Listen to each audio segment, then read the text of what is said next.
देश को लूटा है, जिन्होंने देश की संपदा को चुराया है, उनके जहन में, उनके मस्तिष्क में हर जगह चोरी चलती है। उन्हें सब चोर नजर आते हैं, जबकि चोर तो उनके मन में है। वो कभी कहते हैं राफेल में चोरी हुई, कभी कहते हैं वोट में चोरी हुई, कभी कहते हैं अडानी चोर है, कभी कहते हैं अंबानी चोर है।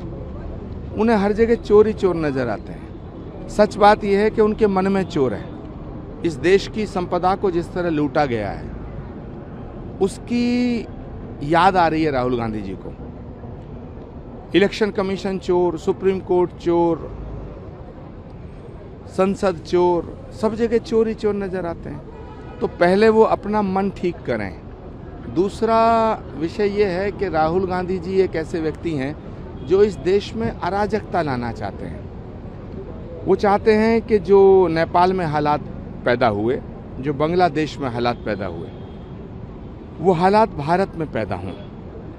वो बिहार को भी अराजकता में झोंकना चाहते हैं, उत्तर प्रदेश को भी झोंकना चाहते हैं, वेस्ट बंगाल को भी झोंकना चाहते हैं। लेकिन वो भूल गए ये भारत है, ये महात्मा गांधी का भारत है, ये सुभाष चंद्र बोस का भारत है, ये शहीद भगत सिंह का भारत है, ये नरेंद्र मोदी का भारत है।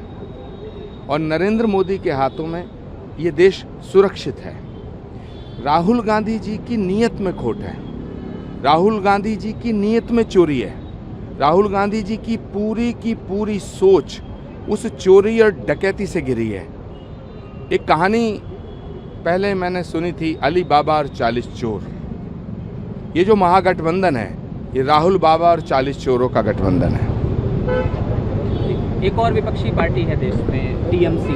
अब वहाँ पर बंगाल में एक सियासत उनके एक अनिवार्य करने पर हो गई है। एक उसे वो भजन कह रहे हैं, हालांकि एक संगीत गीत, उसको लेकर आप क्या कहेंगे?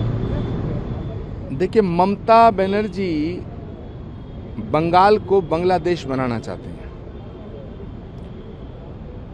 उनका सूर्य अस्त होने के कगार पे है।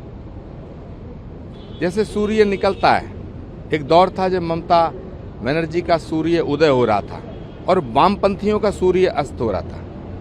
लेकिन ममता बनर्जी का जो शासन है, ममता दीदी का जो शासन है, उसने बंगाल की तमाम सामाजिक समरसता के ताने बाने को छिन्न भिन्न कर दिया है। वहाँ हिंदुओं पे जुल्म हो रहे हैं। जिस तरह का जुल्म बांग्लादेश में हिंदुओं पे होता है, वही उसी तरह का जुल्म, ज्यादती, अत्याचार वेस्ट बंगाल में होता है। तो ममता बनर्जी ये जानती हैं कि अगर उन्होंने इस तरह की बातें देश की जनता में, बंगाल की जनता में फैलाई, वो इस तरह का मानस तैयार करना चाहती हैं, वो इस तरह का वातावरण तैयार करना चाहती हैं जिससे हिंदू और मुसलमान एकदम एक दूसरे के दुश्मन हो जाएं और वो मुसलमानों की लीडरशिप करें। जबकि भारत के मुसलमानों का इसमें कोई दोष नहीं है। भारत का मुसलमान भारतीय है। लेकिन ममता बनर्जी हों, तेजस्वी यादव हों, अखिलेश यादव हों या ये वामपंथी लोग हों, ये इस देश के मुसलमानों को गुमराह कर रहे हैं। ये इस देश के मुसलमानों को मुसलमान बना के रखना चाहते हैं। जबकि नरेंद्र मोदी जी इस देश के मुसलमानों को हिंदुस्तानी समझते हैं। नरेंद्र मोदी ने कभी ये नहीं कहा कि मैं सिर्फ हिंदुओं का प्रधानमंत्री हूँ।